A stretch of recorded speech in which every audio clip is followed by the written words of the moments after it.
Assalamualaikum warahmatullahi wabarakatuh.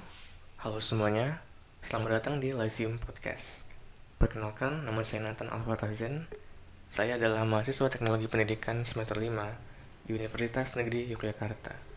Selamat datang di episode kedua dari Lyceum Podcast ini. Pada Lyceum Podcast ini kita akan membahas beberapa konsep atau aliran filsafat yang bisa diterapkan untuk kehidupan sehari-hari.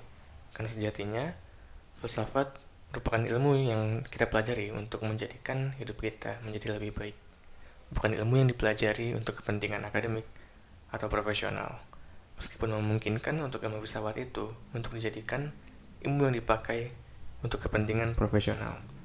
Seperti contohnya sinisisme yang dikembangkan menjadi CBT atau Cognitive Behavioral Therapy, dan konsep-konsep yang berasal dari filsafat timur yang dikembangkan menjadi terapi jiwa seperti meditasi dan yoga.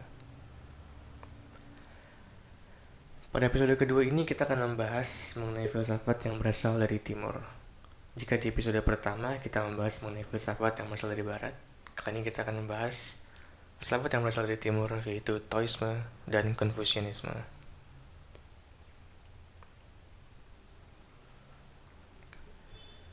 Taoisme adalah sebuah aliran filsafat yang mempelajari kehidupan alam yang berasal dari Cina. Taoisme muncul pada era akhir dinasti Han Timur, dan akar-akar pemikirannya telah ada setelah agama Taoisme atau Hongjia.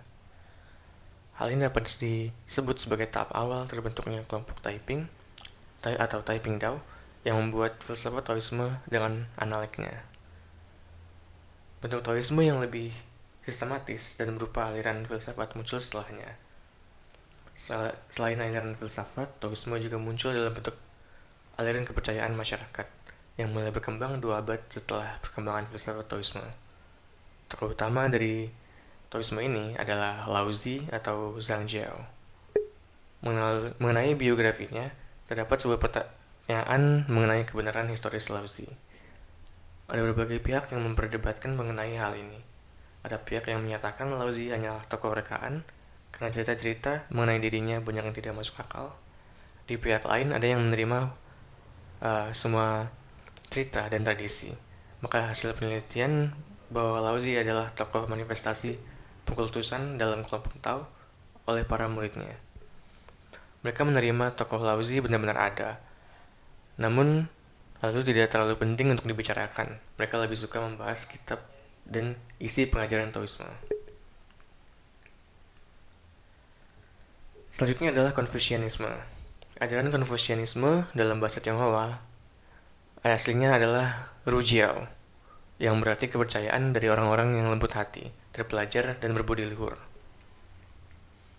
Confucius memang bukanlah pencipta kepercayaan ini, melainkan dia hanya menyempurnakan kepercayaan yang sudah ada jauh sebelum kelahirannya seperti apa yang dia sabdakan.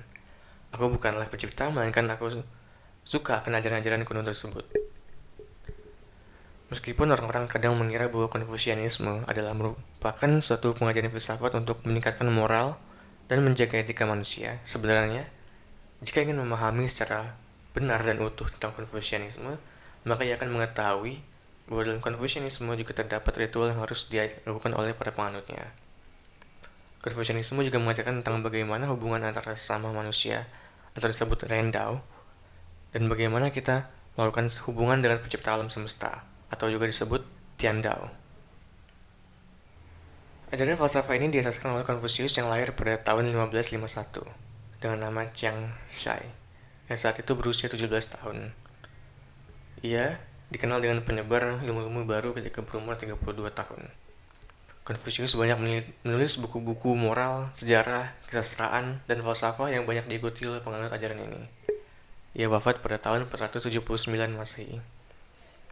Konfusius tidak menghalangi orang Tionghoa untuk menyembah keramat dan penunggu, tetapi hanya yang patut untuk disembah, bukan menyembah barang-barang keramat atau penunggu yang tidak patut untuk disembah. Yang dipentingkan dalam ajarannya adalah bahwa setiap manusia perlu berusaha memperbaiki moral. Beberapa hal yang dapat kita pelajari dari kedua aliran filsafat ini yang bisa kita terapkan di kehidupan sehari-hari adalah seperti misalkan kesederhanaan, yaitu hasrat untuk menjalani kehidupan baik adanya, tetapi sesuatu yang tidak berjalan tidak perlu dikejar sekuat tenaga. Kepekaan yaitu dengan memahami apa yang terjadi di sekitarmu, engkau akan memahami dirimu sendiri. Fleksibilitas, yaitu dengan memahami situasi, kita akan mengerti bahwa perubahan itu pasti terjadi, sehingga bisa melakukan antisipasi. Kemandirian, yaitu mandiri bisa berarti tidak terikat, leluasa bergerak, dan tidak bergantung pada pihak lain. Fokus, yaitu hidup adalah menggapai tujuan. Orang yang tidak memiliki tujuan tidak akan bisa menyelesaikan pekerjaan. Kedewasaan, kedewasaan bukan hanya masalah usia, namun juga cara pandang dan bersikap terhadap suatu zaman. Kebahagiaan, kebahagiaan yang hidup tidak perlu diisi dengan keluhan, karena kesusahan hanyalah kesenangan yang belum terpikirkan. Prinsip-prinsip ini pada dasarnya mengajarkan diri kita untuk terus menjaga keselarasan dengan alam semesta. Dengan menjaga keselarasan, kita akan menciptakan keharmonisan. Keharmonisan akan terjadi bila dua kubu yang berlawanan melebur menjadi sebuah kekuatan. Demikianlah episode kedua dari podcast Lyceum ini. Sampai jumpa di episode berikutnya. Terima kasih. Wassalamualaikum warahmatullahi wabarakatuh.